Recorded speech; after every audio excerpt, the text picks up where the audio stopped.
Last lesson we learned the conflict management style: avoidance, accommodation, competition, compromise, and collaboration. It's a 5 types. There are 5 types. Today we're gonna learn the conflict management skill. For many people, at the heart of enhancing the quality of an interpersonal relationship is learning how to effectively manage conflict. Managing conflict, especially emotion-charged ego conflict, is not easy. The more stress and anxiety you feel at any given time, the more likely you are to experience conflict in your relationship with others. When you are under stress or feeling lonely, it's more likely that conflict will become personal and degenerate into ego conflict. And the opposite is also true. When you are receptive and relaxed, you are less likely to experience conflict.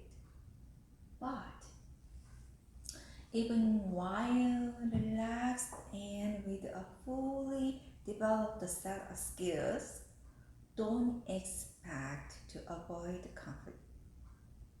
Conflict happens.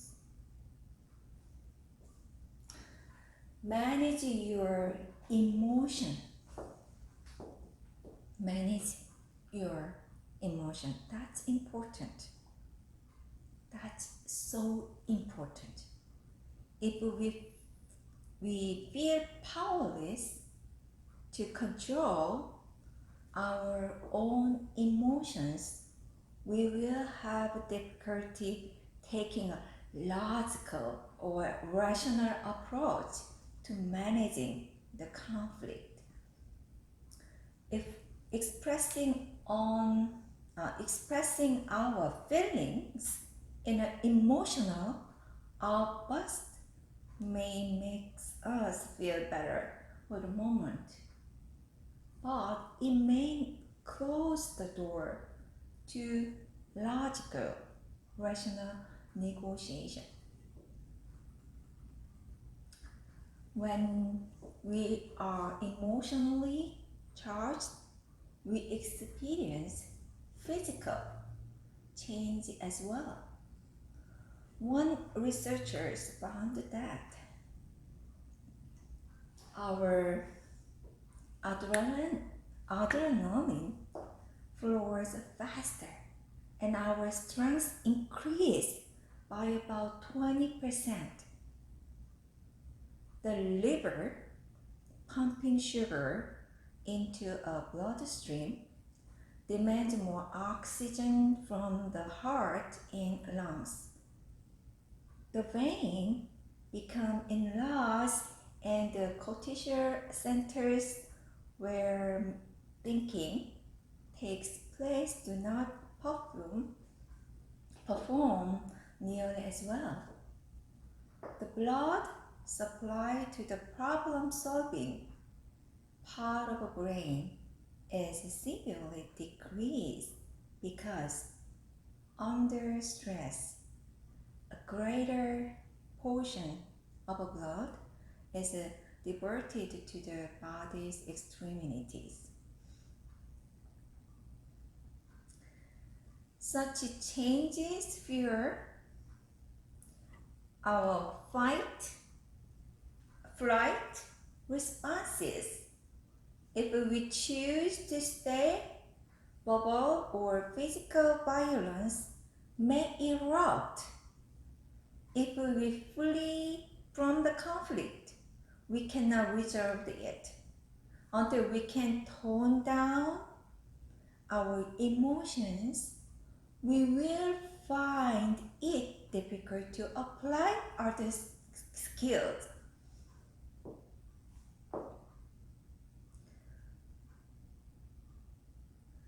Be aware that you are becoming angry and emotionally polite,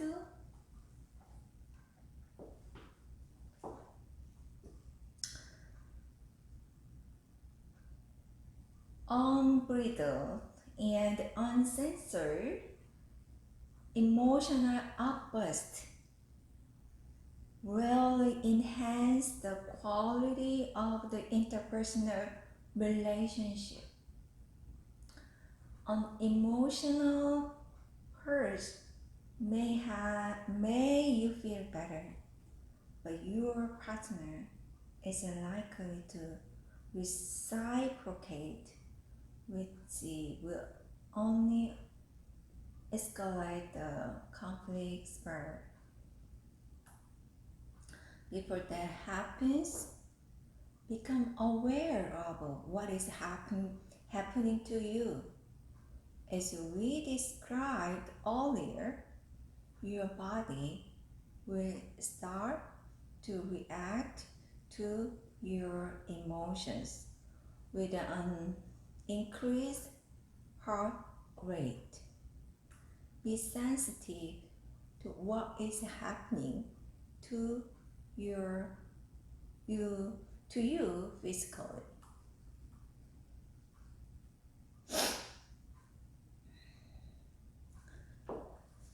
Okay. Next, seek to understand why you are angry and emotional. Seek to understand why you are angry and emotional. Understanding what's behind your anger can help you manage it. It's a feeling, right? It's a feeling everyone experiences. Is to be angry. It's a feeling everyone experiences. You need not feeling guilty about it.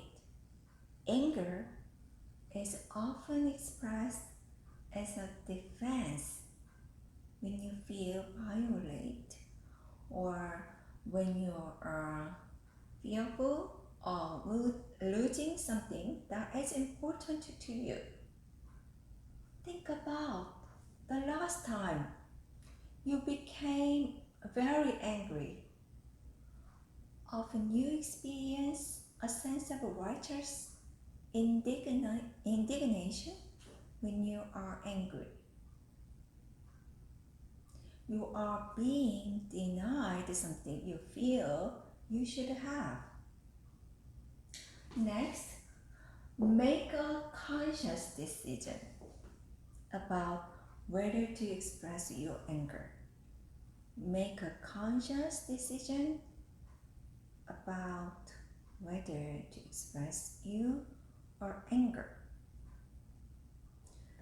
We are not denying that valid reasons for anger and frustration may exist or suggest then you should not express your feelings. Sometimes forcefully expressing your irritation or anger is the only way to let some know how important an issue is to you. The wisest strategy is to be honest with others and express how you feel. Like, I was angry with my friend. I told did not my wrath is dead grow. I was angry with my friend. I was angry with my war. If you decide to express your anger, don't lose control. Be direct and descriptive. Keep your anger focused on issue rather than personalities. You know that. We learned that.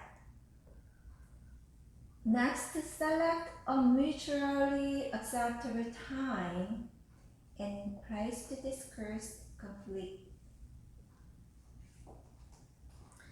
If you ambush someone with an angry attack, don't expect him or her to be in a receptive frame of mind. Instead, give yourself time to cool off before you try to resolve a conflict. In the case of the Brexit deadline mentioned earlier, you could call both production coordinator and her boss and schedule an appointment to meet with them later in the day. Of course, by that time, you could gain control of your feelings and also think the issue through. Of course, issues sometimes need to be discussed on the spot. You may not have a luxury of waiting.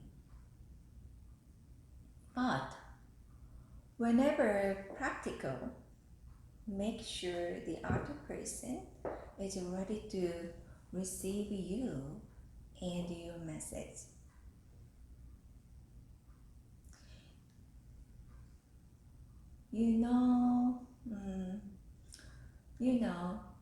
Don't fight before bed.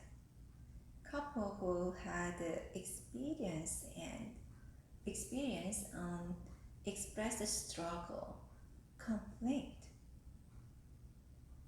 or less likely to sleep, right? Plan your message. If you are approaching someone to discuss disagreement, take care to organize your message. Consider rehearsing what you will say. Identify your goal and determine what outcome you would like. Okay. Next, read. One of the simplest but most effective ways to avoid overheating is to breathe.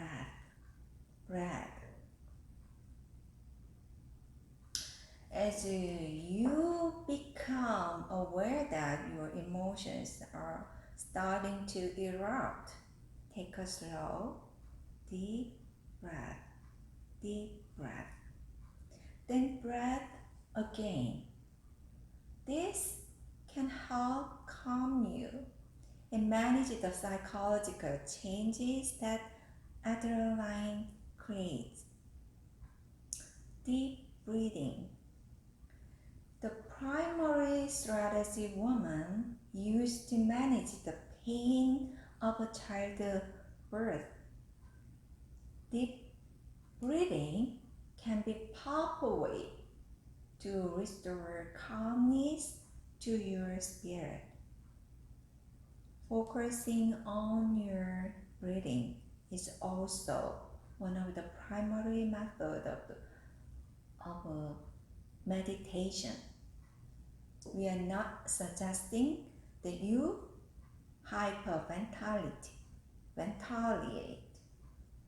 but taking deep, slow breath then not only fill your upper lung but move your diaphragm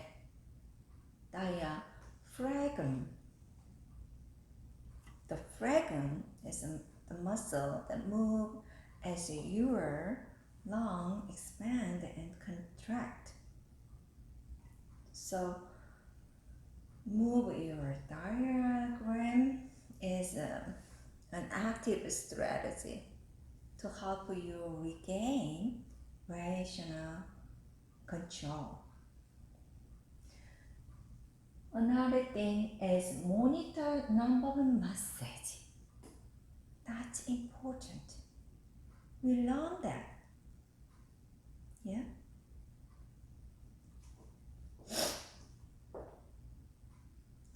Speaking calmly, using direct eye contact, and maintaining a calm, non-threatening facial expression will signal that you wish to collaborate rather than control.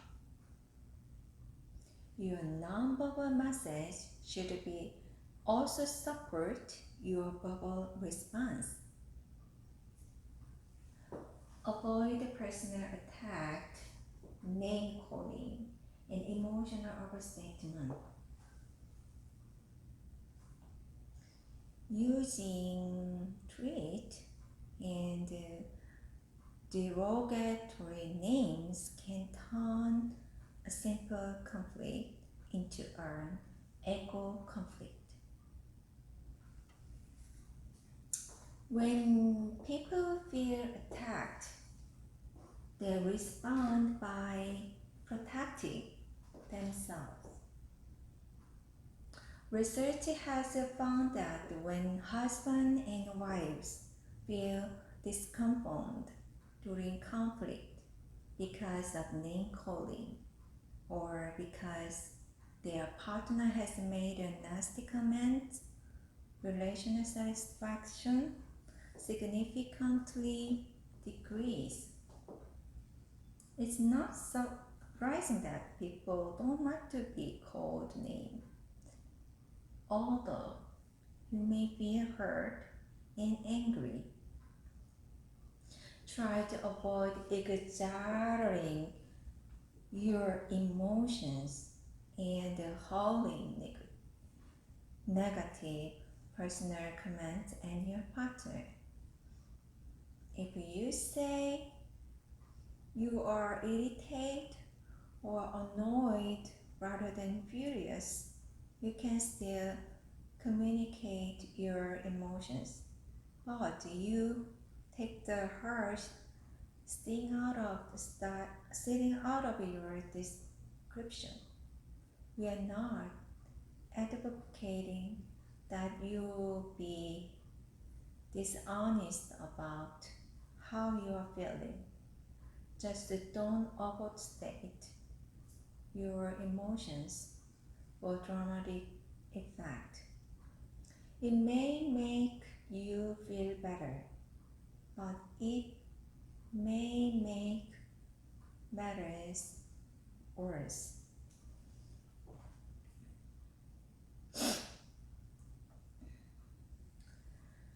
Avoid the bad habit of gunny sacking. The gunny sacking, dredging up old problems and issues from the past to use against your partner.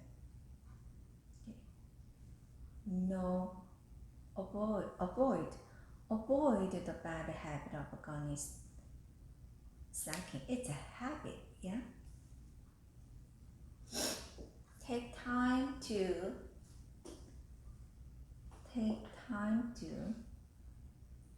establish rapport. Taking time to establish a positive emotional climate can pay big dividends.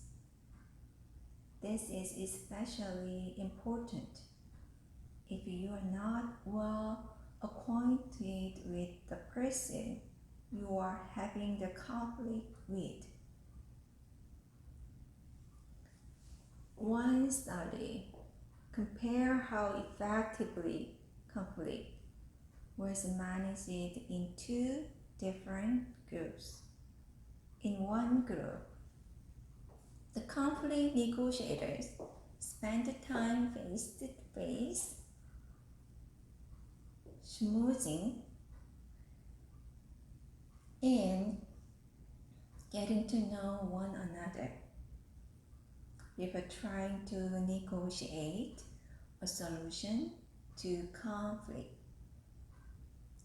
In the other group, the negotiators exchanged informative via email, but did not meet face to face. The negotiators who spent time establishing a positive relationship in person were more successful in managing the conflict to everyone's satisfaction.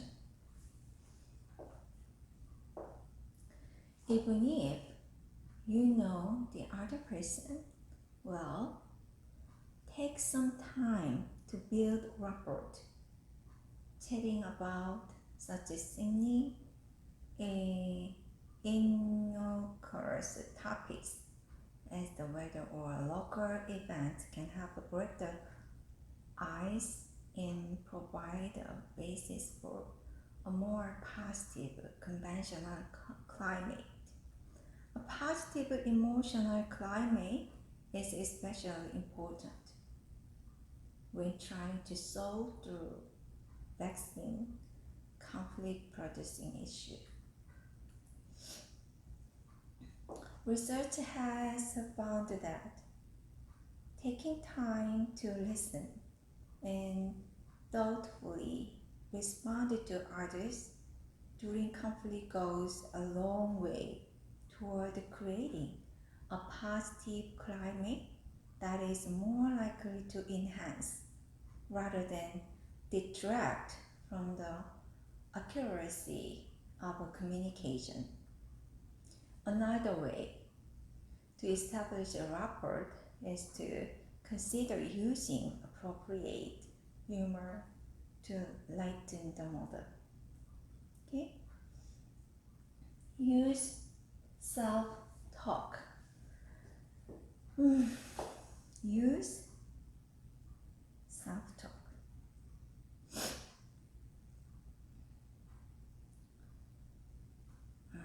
You know,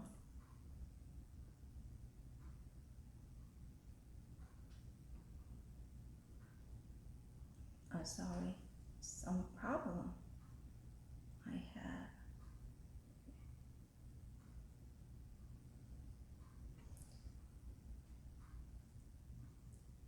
You know the self-talk.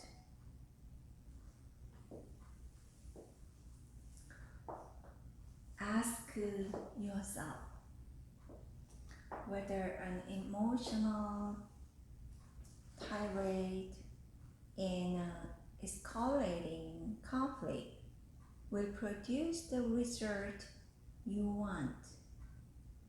Ask yourself whether an emotional tirade and escalating conflict will produce the result you want. When Eleanor Roosevelt note, no one can make you feel inferior without your consent. She was acknowledging the power of self-talk to affect your emotional response to what others say and do.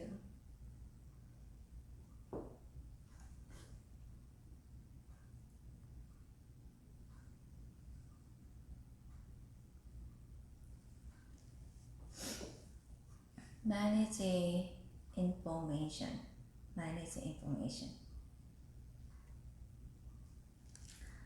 Because uncertainty, misinformation, and misunderstanding are often byproducts of a conflict.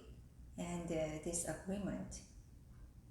Skills that promote mutual understanding are an important component of a cooperative conflict management based on the listening and responding skill discussed.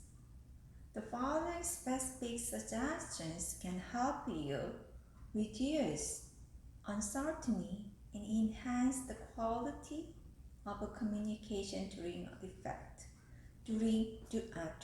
conflict. Clearly describe the conflict producing event. Clearly describe the conflict producing event. That's important, right?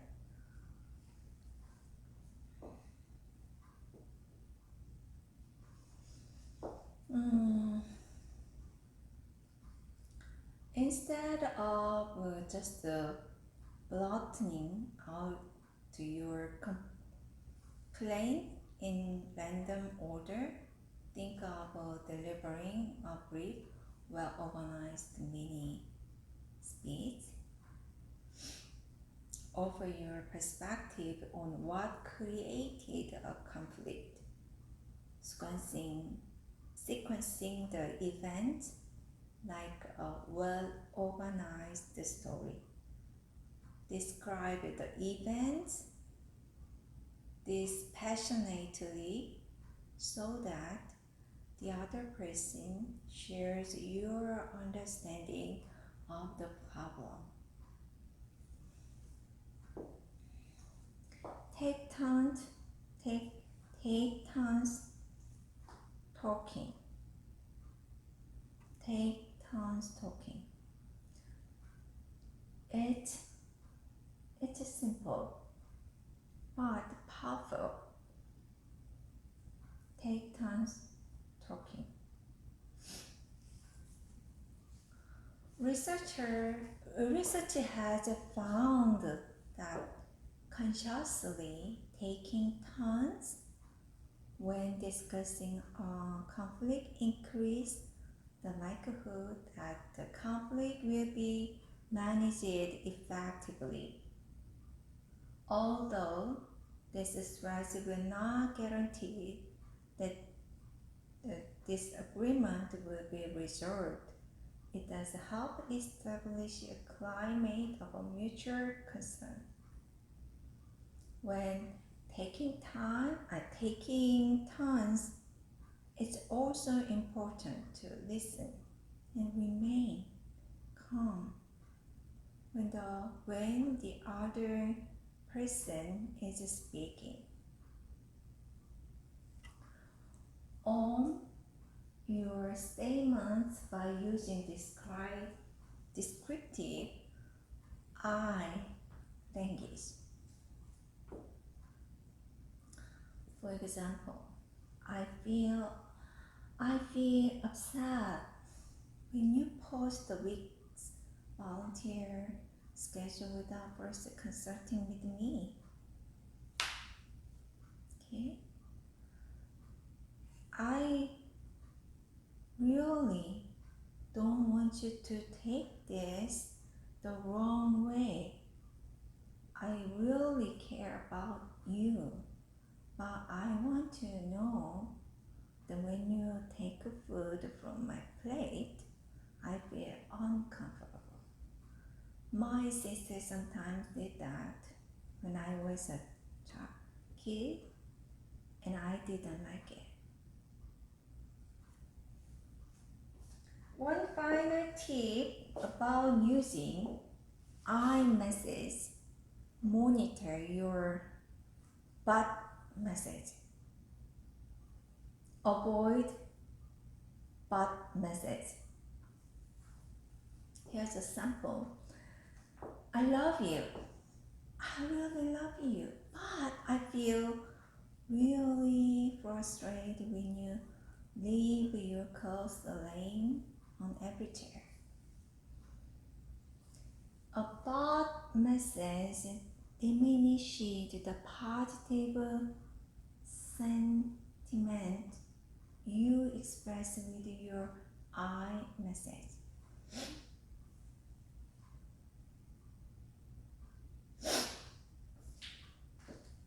We're not suggesting that you never say but. We are not suggesting that you never say but.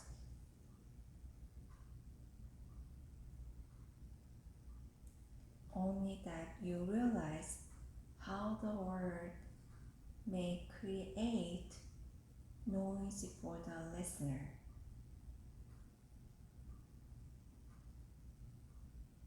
Okay?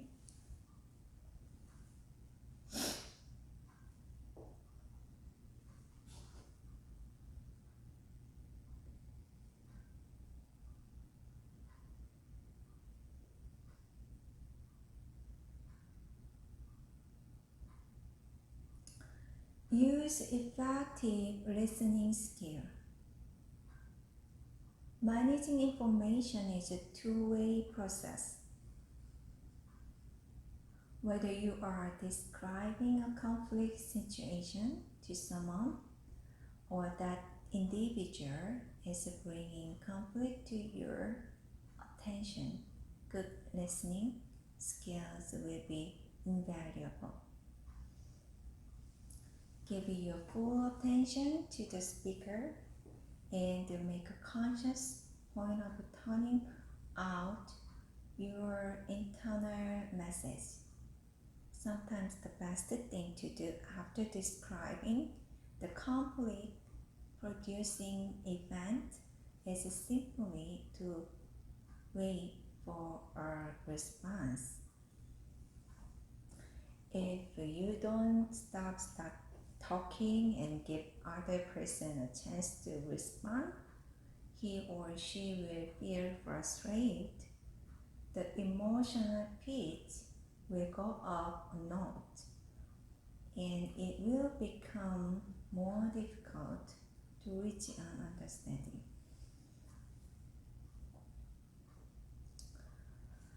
Finally, remember to not only focus on the fact or details, but also analyze them so you can understand the major point the speaker is making. Try to use your understanding of details to interpret the speaker's major idea. Remember to stay other-oriented and to seek to understand rather than to be understood.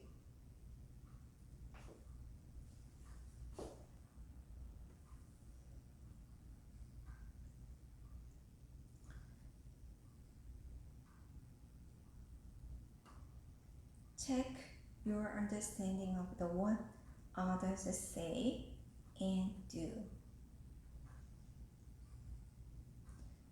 Respond clearly and appropriately.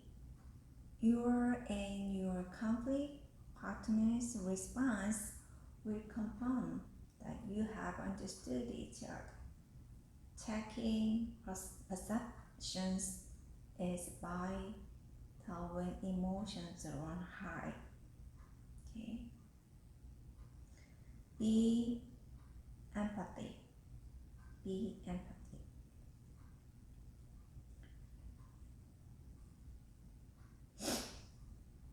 Understood others not only with your head, but also with your heart. Understand others' head and heart. To truly understand another person, you need to more than catch the meaning of his or her words. You need to put yourself in the person's place emotionally. Ask yourself these questions. What emotion is the other person feeling?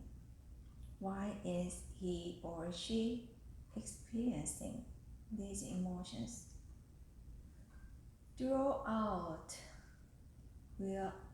our lecture, we have stressed to the importance of becoming other-oriented. It's especially important to be other-oriented when you disagree with another person. Trying to understand what's behind your partner's emotions may give you the insight you needed to reframe the conflict from your partner's point of view. And with this other-oriented perspective, you may see new possibility for managing the conflict. Okay? Be empathic. Next, we're gonna learn the manage goal. Manage goal. Manage goal. First, identify your goal and your partner's goal. After you describe, listen, and respond, your next task should be to identify what you do like to have happen. What is your goal? Most goal statements can be phrased in terms of wants or desires. Consider the following examples. The problem, you describe the problem and you set the goal. Example, your boss wants you to work overtime. You need to pick up your son from daycare. That's a problem. You set goal, you want to leave work on time. Your boss wants the work complete as soon as possible. That's goal. Your spouse wanted to sleep with the window open. You like a warm and sleep better with the window closed. That's a problem. You want a good night rest. Your spouse wants to good night rest. That's goal. So identify your goal and your partner's goal.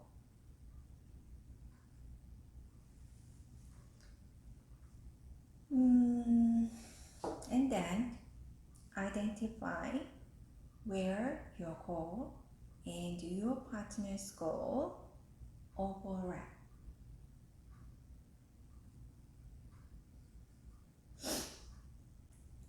The authors of the bestseller selling book, Getting to Yes,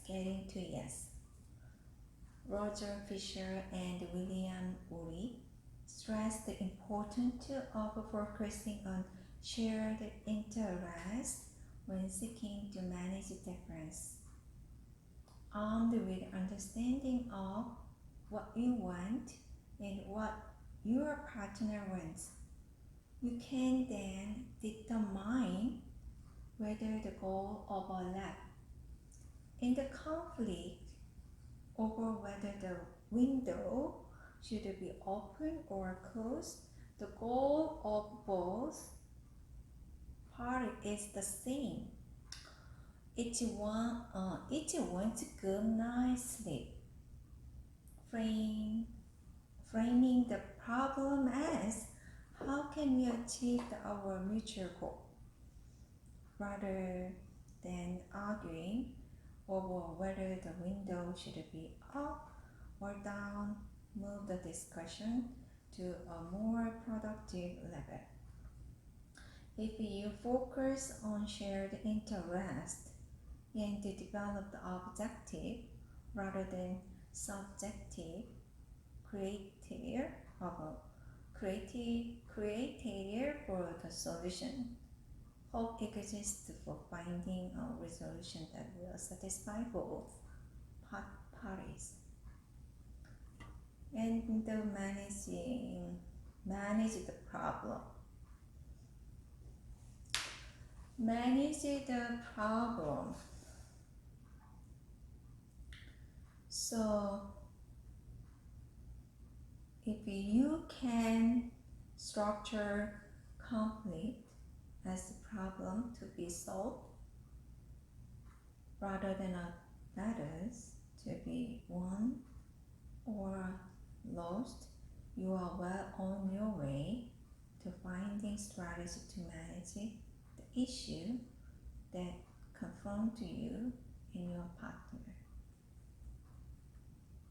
Of course, as we have stress, not all conflict can be resolved. However, approaching the core of a conflict as a problem to be managed can provide a constructive way of seeking resolution. Manage a problem, that's important, right? Use principle negotiation strategy. 3 set skills. First, use principled negotiation strategy. Use a problem-solving structure and develop a solution that helps each person see face. Use principle negotiation strategies. To use principle negotiation strategy is to use a collaborate win-win framework. Even as you acknowledge a problem, approaching conflict as a problem to be solved requires other-oriented strategy based on the following principles offered by Harvard researchers Roger Fisher and William Ury. Separate the people from the problem. Separate people from the problem.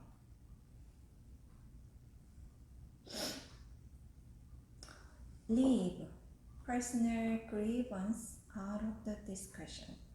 Describing problems without making judgmental or evaluate statements about personality. But what do you do if the other person continues to be emotionally upset and makes the disagreement personal? You have to consider that. Acknowledge the person's feeling, determine the specific behavior is causing the intense feeling. Assess the intensity and importance of each. Invite the other person to join you in working toward a solution. Make a positive relational statement. Next, focus on shared interest. Focus on shared interest.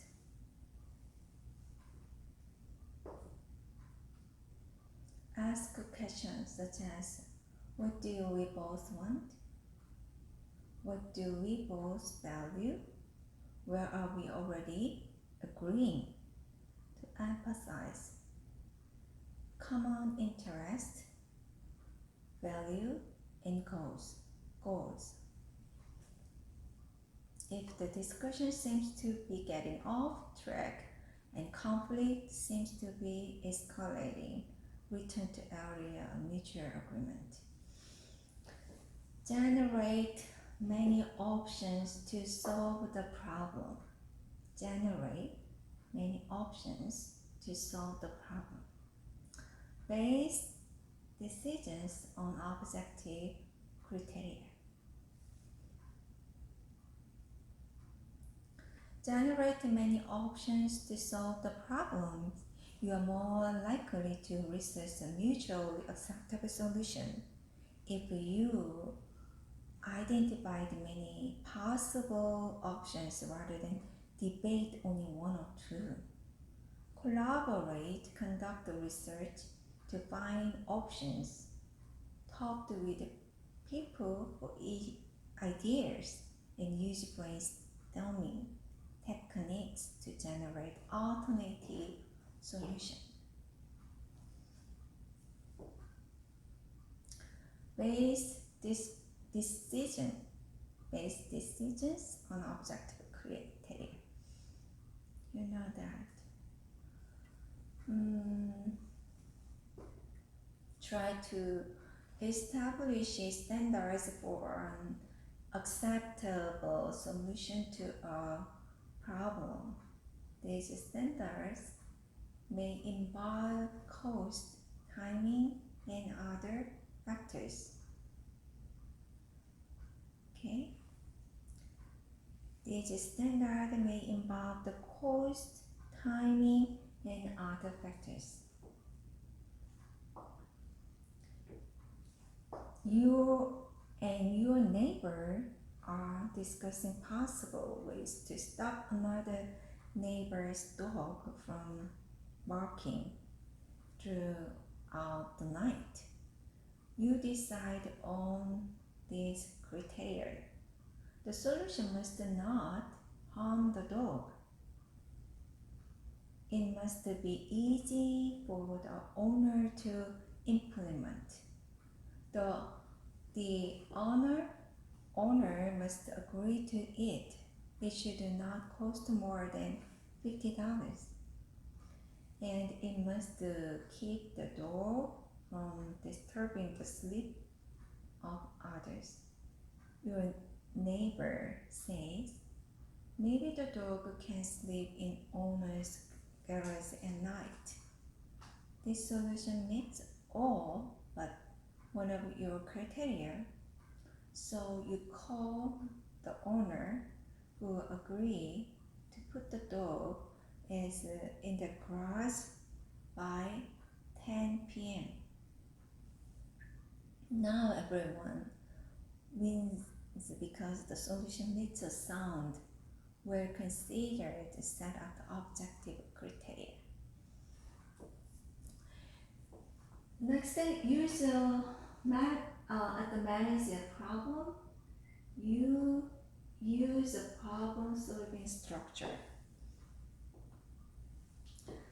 to pursue a proven method for problem solving.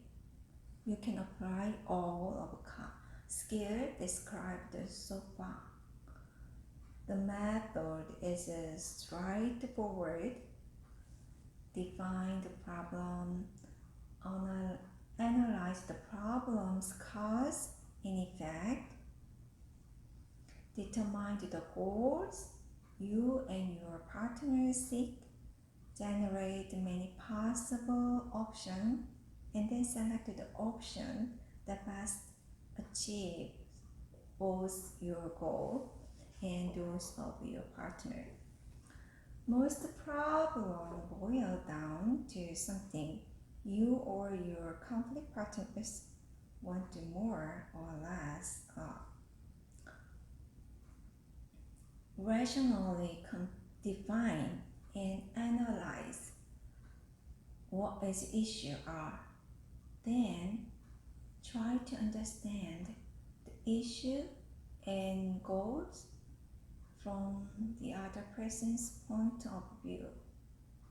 Another way to structure the conversation is to write down the pros and the cons of each option, creating conflict, and then talk about them together.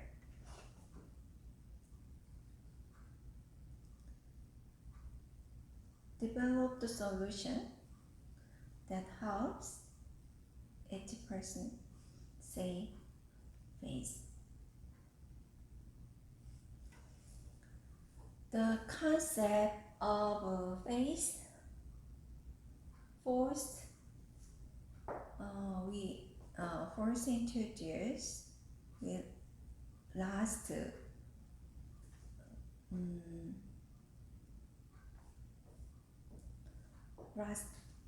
quarter. We learned that to positive self-image or self-respect that you and your partner seek to maintain, right? The goal of managing conflict is not just to solve a problem, but to help work to get through the relational issue with your partner, especially if your partner thinks he or she has lost the conflict. When seeking a solution to relationship problem, try to find ways for your partner to win while you also achieve your goal. Help your partner save face. Help your partner save face. Lingering feelings of guilt, shame, and anger can interfere with helping others to save face. Communication researcher Stella Toomey and her colleagues have conducted studies that emphasize the importance of face saving or maintaining a positive image, especially in collectivist cultures such as those in Asia, where maintaining face is especially important. Okay.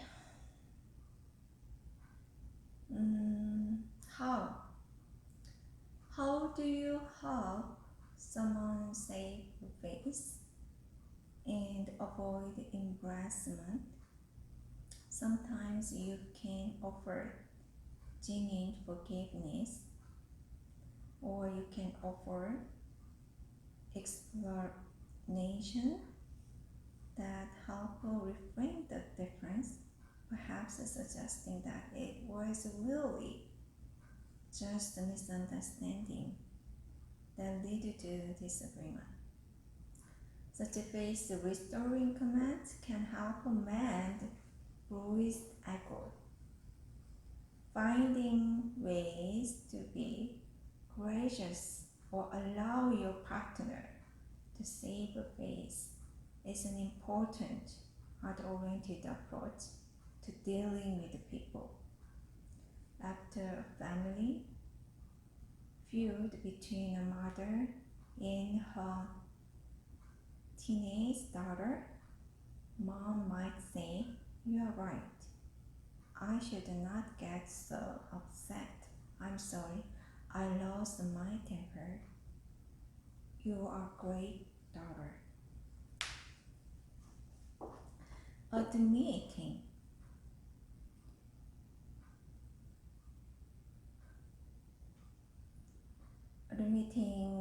that you are wrong and offering affirming positive expression of support can begin to help heal, uplift and help the other person save face.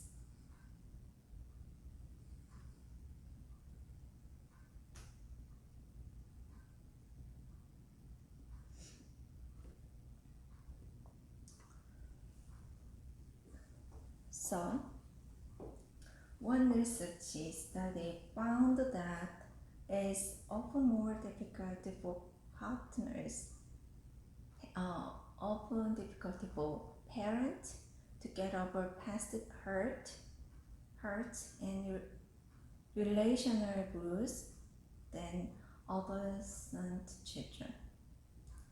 Until past hurt heal, it's difficult to completely manage the conflict.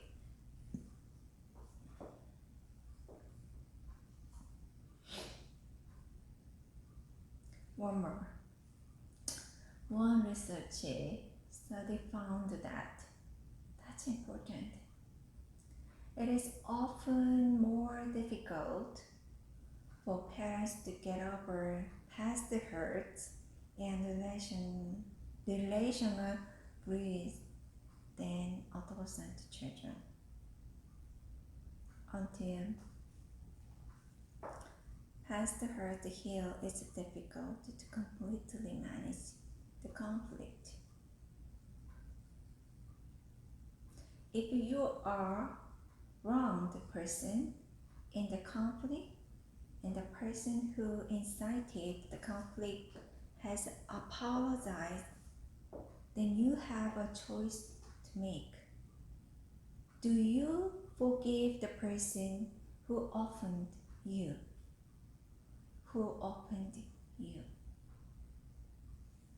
Do you forgive the person? The most common form of forgiveness is indirect forgiveness,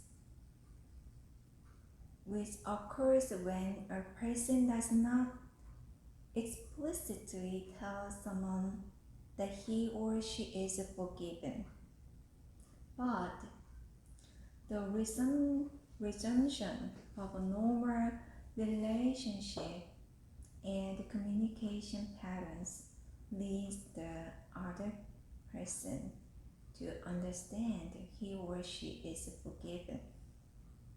You are more likely to indirectly forgive a friend than someone you are dating. Dating couples report more conditional forgiveness. I forgive you if you stop doing something.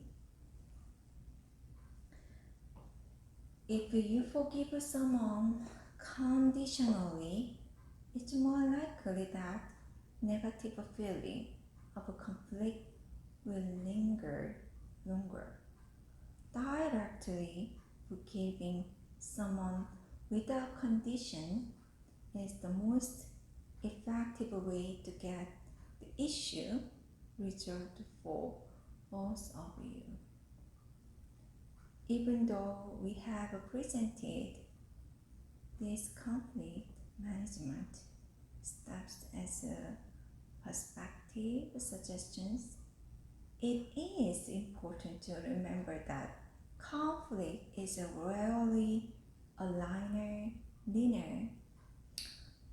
linear step-by-step sequence of events.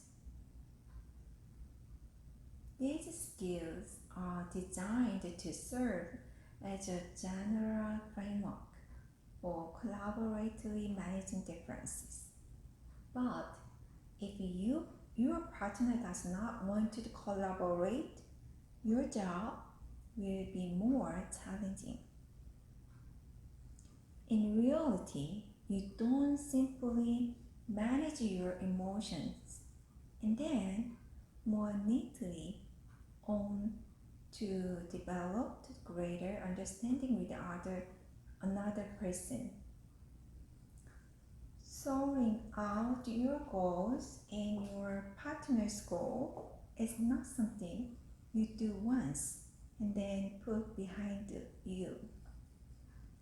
Time and practice, time and patience are required to balance your immediate goal with the goal maintaining a relationship with your partner.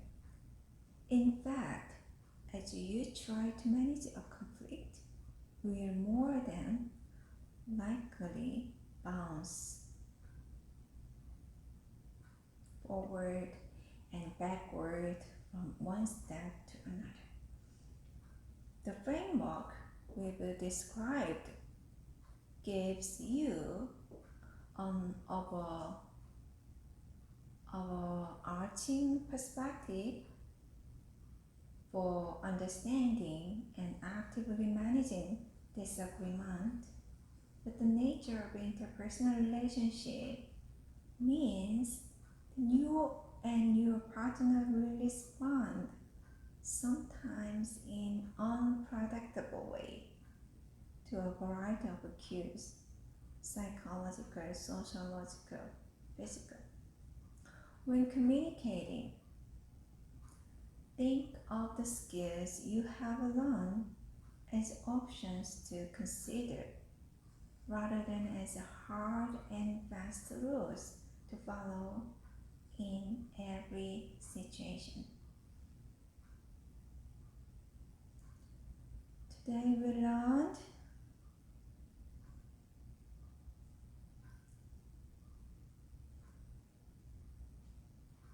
managing conflict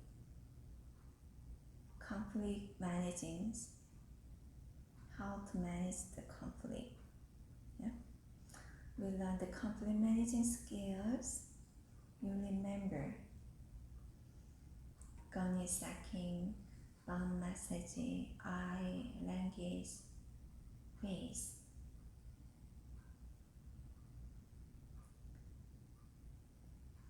Okay, next we're gonna learn the understand the interpersonal relationship.